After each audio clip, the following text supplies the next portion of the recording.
synergy. I think that's the term they use when different forces swirl together to create something really special. Now, that's a good word to describe what happened recently at Helzberg Hall in the Kauffman Center. On October 18th, the world-renowned Kronos Quartet played a brand new composition commemorating a sad centennial, the start of World War I. The dramatic multimedia piece was co-commissioned by the Harriman Jewell Series and the National World War I Museum. Here's an inside look at some of the day's activities and a little glimpse at how art can help us better understand both past and present.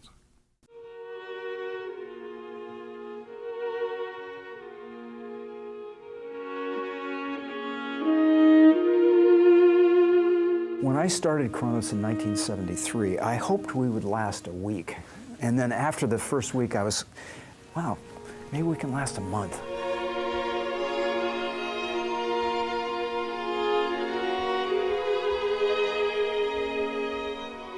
Basically, these last 40 years, I've been doing exactly what I've wanted to do since I was 12 years old. Throughout those 4 decades, the Kronos Quartet has stayed consistently busy and always at the forefront of the place where classical music intersects with artists of all different kinds. More and more, David says, commissioned works, like Beyond Zero, are playing an important role in the group's artistic life. When an organization believes in the possibility of something really important happening, and they actually support that, it makes us realize how much there is that can be done in music.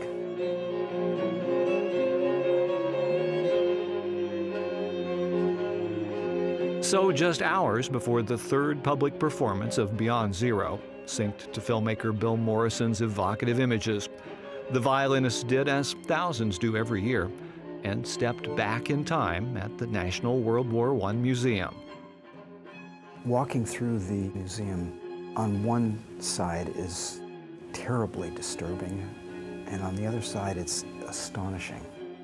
Seeing grenades and bombs and that airplane, it looks like if you took your garden hose to it, it would fall out of the sky.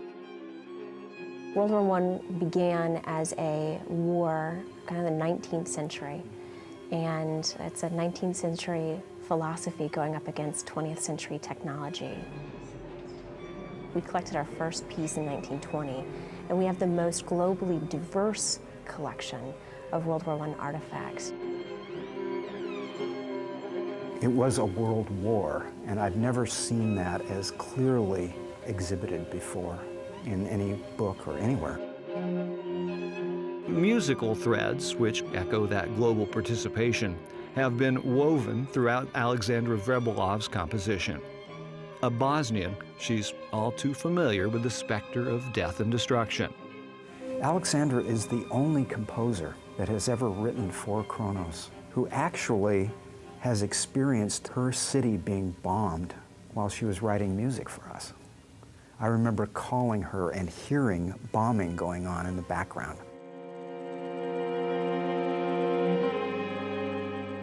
The opportunity to participate in artistic creation and have a role in that is really exciting, particularly because it relates to the collective memory we have about World War I here in Kansas City.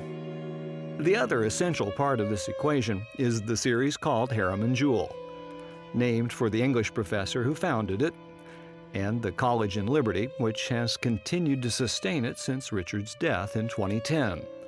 Clark Morris calls him his mentor. He was doing this not just for the college and for students and faculty, but for the larger community. And he wanted to be Kansas City's premier presenter of these works. Richard's often thought of for his exquisite taste, the very best in classical music and classical dance. But he also had some things that were more cutting edge and new music and the combination of multiple art forms. I think Richard would love this. Nearly 90 years ago, you've got this massive public support, this grassroots effort to build the space. It just seems only natural that Kansas City, again, is leading the commemorations of the First World War. Kansas City audiences will get a lot more than just one night at the Kauffman Center. Michael Stern and the Symphony, the Lyric Opera, the Friends of Chamber Music, and even the Nelson Atkins Museum have made the Great War a part of their upcoming programming plans. People think about history and military and maybe it changes the map, but when you talk to artists, they recognize that it changes music and dance and the visual arts in profound ways. The impact of armed conflict has been on David Garrison's mind a lot lately. Along with Beyond Zero, he's developing an opera about the war in Vietnam and the 150 years since America's Civil War. I started Kronos in order to play Black Angels by George Crumb, which was written in 1970. I asked him if, as we call it, the Vietnam War influenced his music. What he said was, there were strange things in the air.